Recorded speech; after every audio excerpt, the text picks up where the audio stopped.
Hi there. This is Elizabeth. I'm coming to you with, we're just going to see what some guidance is telling me. My intuition is telling me to share a little bit more about organic intelligence. And there's some excitement in my system today because I just did an interview with a friend, an acquaintance here in Bend, Oregon, my hometown. Um, Shanti O'Connor, who is the head of the Hive Holistic Healing Center in downtown Bend. And, you know, I've shared a little bit about organic intelligence with you all. I've shared about it as this trauma safe modality that actually heals from the foundational level of the biology up, right? So healing is not just psychological or emotional, but it's actually grounded in a synchronized biology. But I haven't shared a lot about the way this has personally influenced me. And Shanti asked me about that. And it's always, sometimes it can be a little like, you know, um, it's more personal to share about that. And yet, in a way, it makes the most sense because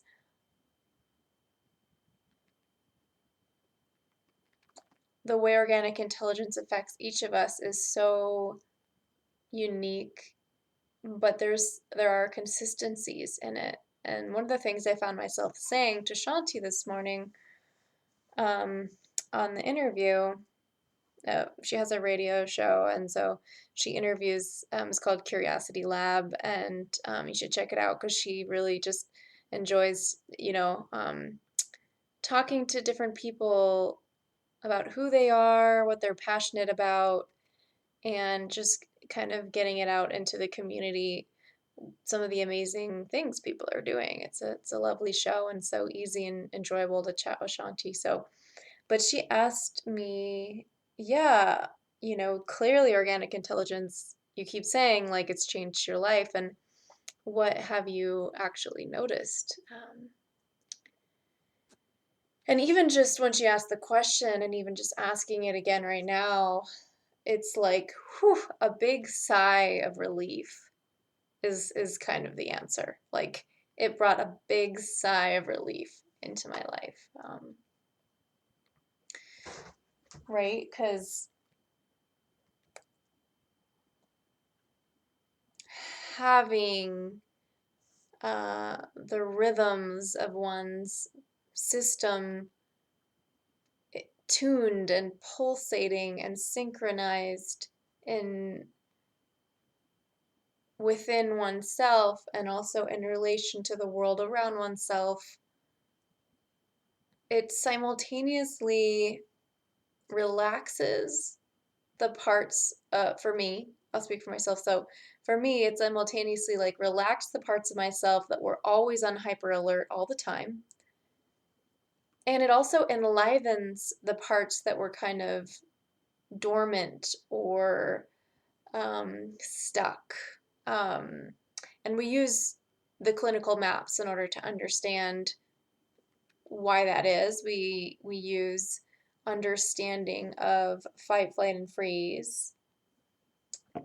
And a huge part of that is,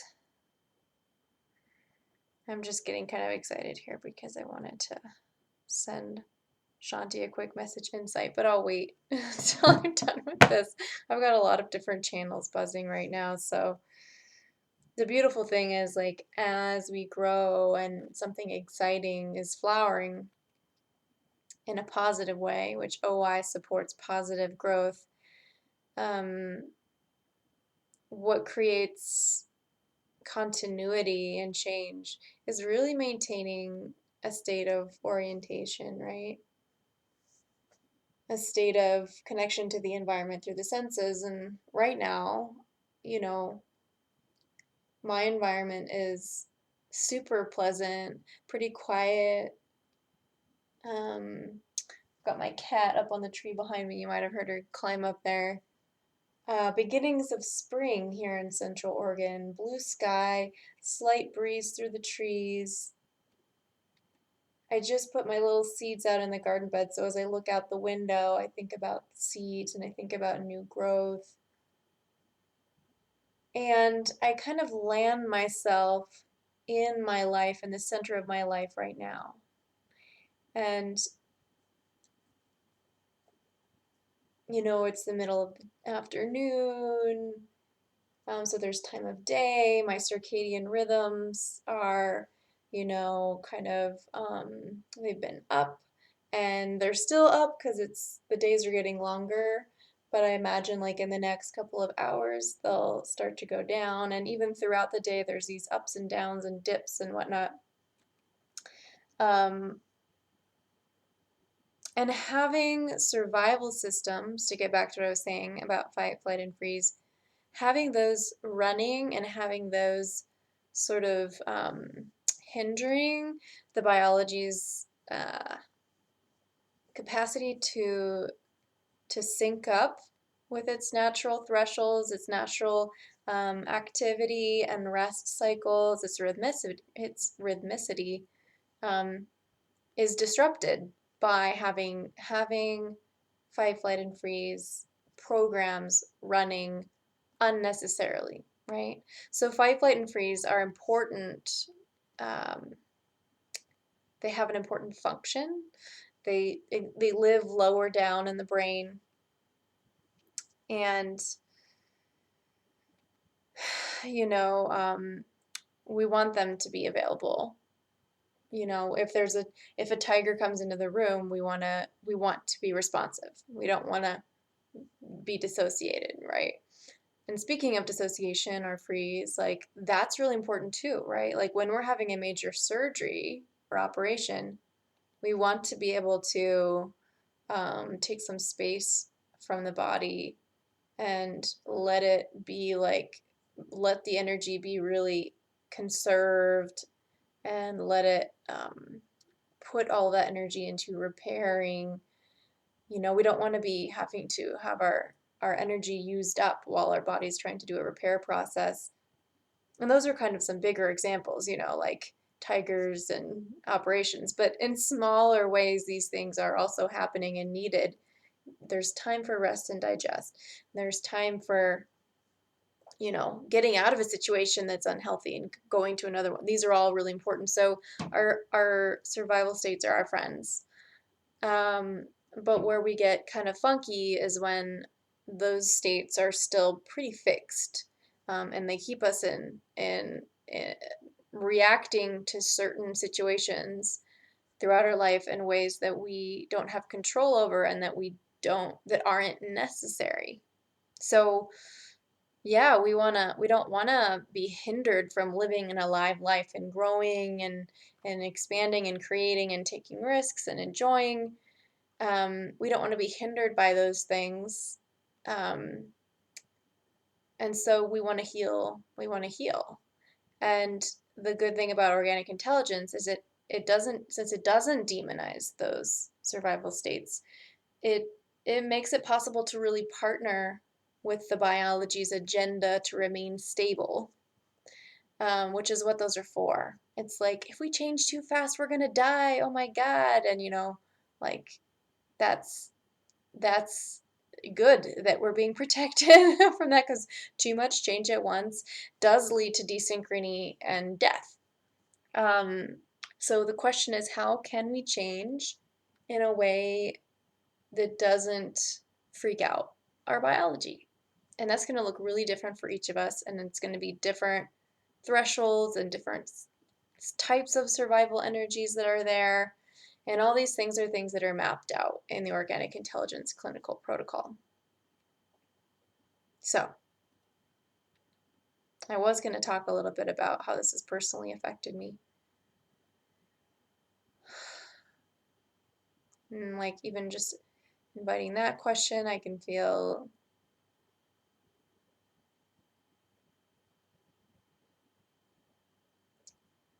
like how fast I've been talking. I can feel the pleasure of the excitement of the way that this understanding has influenced me positively. I can feel how grateful I am to be connecting the meaning channel with the other channels, like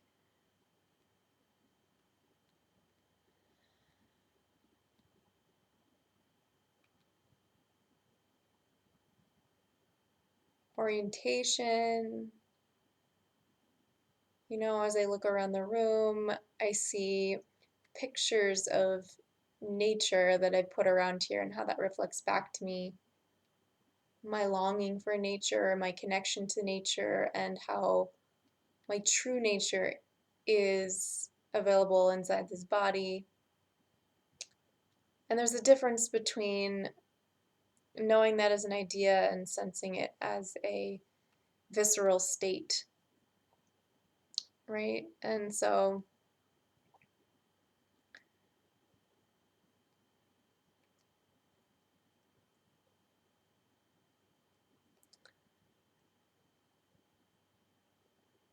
for a lot of my life, I felt myself, you've probably heard the term imposter syndrome.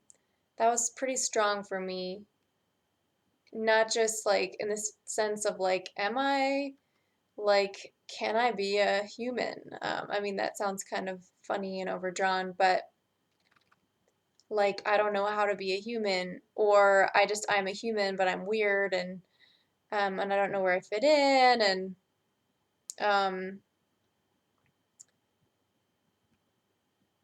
and also like, I don't know how to grow towards my goals. Like, there's something hindering me, and literally having, chronic illness, chronic fatigue, and lots of things that stunted my capacity for growth.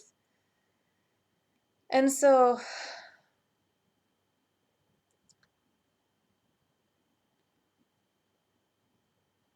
I was kind of forced, you could say, in a way, to slow down and to be curious about what what was needed for me to love my life and myself and what was needed. Um, I remember being like on the bed in 2012, like in the heart of the chronic illness years.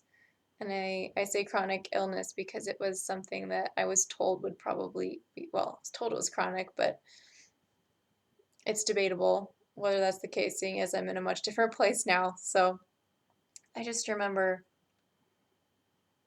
feeling so resentful of my body and how tired it was, and wishing I could be out there where everyone else was doing things. So, a combination of the classic, like, core fears of fear of failure and fear of missing out. And I just,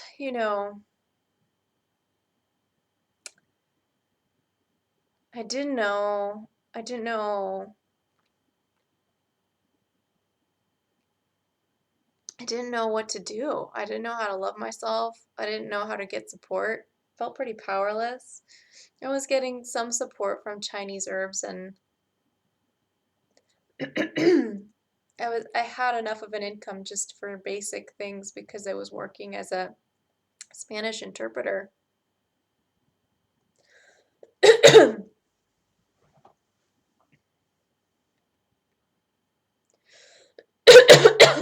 Excuse me.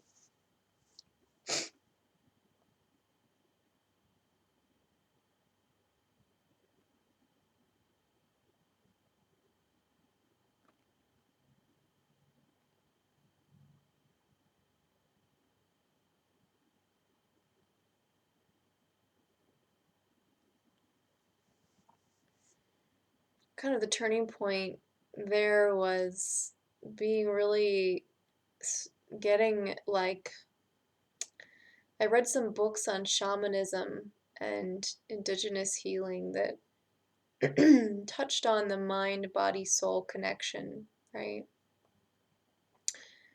Which really, you know, intuitively felt so spot on to me. Like, healing can't just be like, there's a hormone that I need to replace, or, those things are good and all, but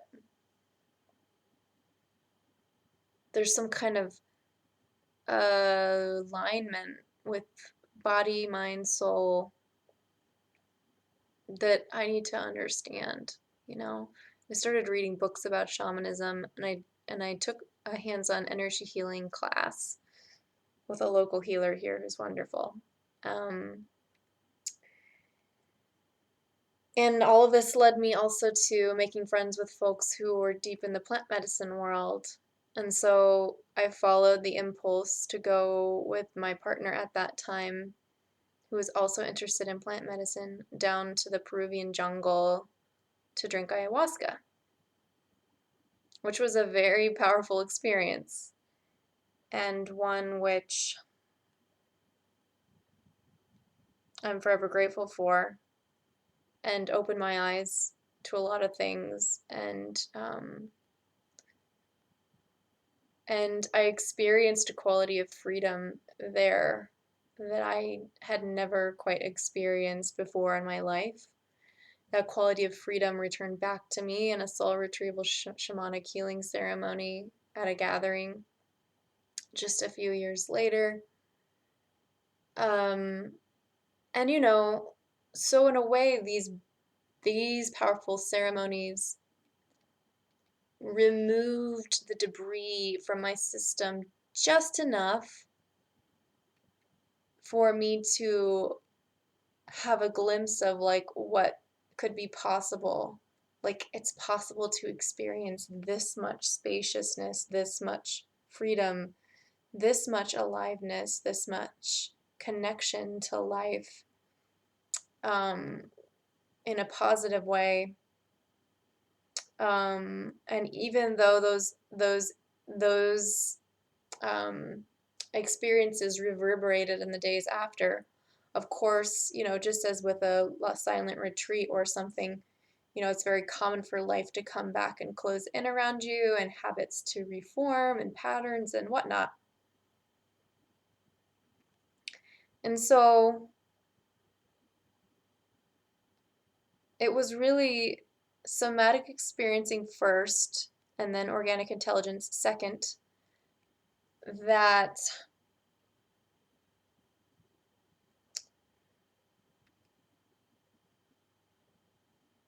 took that really it was like okay, it was like the universe saying, here is a pathway for you to actually arrive at what you know is possible to experience from those larger experiences you've had. That is actually going to stay sustainable, and in incremental, patient steps is going to actually rewire your body, your system, your life, your sense of self, your experience of being alive in a way that the goodness and that freedom can become permanent, can be maintained. It's not like this big opening up and then this contraction, this big opening up, and I don't know how to integrate that into my life, which in some cases can actually be even more fragmenting and more confusing. But instead, it was like, this is a way for you to arrive there and have like an opening that then stabilizes. And now that's your new reality. And then another opening that then stabilizes, and that's your new reality. And then another opening, and then another, and so you can actually like integrate into daily life and daily existence and relationship and work and all these things what you know is possible, and more than what you know is possible, actually. Um, and so it's funny because after the first organic intelligence practitioner training I went to, and it's called the HEART training, the 3-year OI practitioner training, which stands for Human Empowerment and Resiliency Training. I like that name. But when I came home back to Bend after that first one, a friend of mine um, who worked in the lobby of another healing center here in town, whenever I would go in for an appointment or whatever I was there for, she would say, Elizabeth, you like look like you're on mushrooms all the time. And I was like, that's so interesting because I've stepped away from doing any kind of altering, taking any kind of altering substance, and I'm just doing this thing called organic intelligence, and it does kind of feel the way that those allies help you to feel, which is just helping open up, clear the debris, like I said, and just be, tuned into um, just what being an alive human being is meant to feel like. So that was 2.5 years ago, and now here I am, and this fall I'll be graduating from the 3-year training. I feel so grateful that we didn't have to stop during COVID. We just moved everything online and actually ended up having an even richer experience in some ways because there was extra time for more class hours to be spread out over a lot of time. And yeah,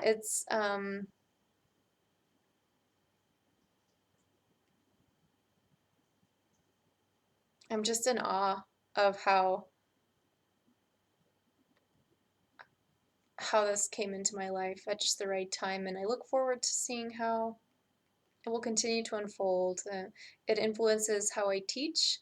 I have a preschool class in an outdoor nature school that's an emergent curriculum program based on the forest school model. Perfect setting to be practicing um, in that role as a teacher. Um, obviously for the occasional client, which I haven't done any marketing, so at this point it's just word of mouth and folks that I know who come to work with me. Um, and my relationships with my family, with my partner, and other people in general are really improving. Um, and collaborations forming around with other folks who are in the OI community that want to do some projects possibly together in groups. And I've taught a couple of classes before COVID. Um, that might be something that happens again, that might not. I'm not sure. But it'll be, yeah, super interesting to see how this unfolds. It might lead to like a full career in doing OI practitioner session work. It might actually lead me to, go homestead on a farm and raise a family and not have a job. That's the thing about OI is like I'm surrendering to what uh, would be the most organizing thing when I am aligned in all of the ways: heart, mind, body, soul. Nervous system is, listening for the next right thing. So, meanwhile, here I am sharing about this life-changing thing for me, whether that looks like, yeah, well, we'll just have to see. Really grateful to be here in spring, Central Oregon. Wishing everyone out there a good spring and a good initiation of whatever is waking up inside of your being, and may the sprouts of what that is receive the water and nourishment they need to grow, and whatever doesn't, that's fine too. So here we are in the garden of life together, and we'll talk later.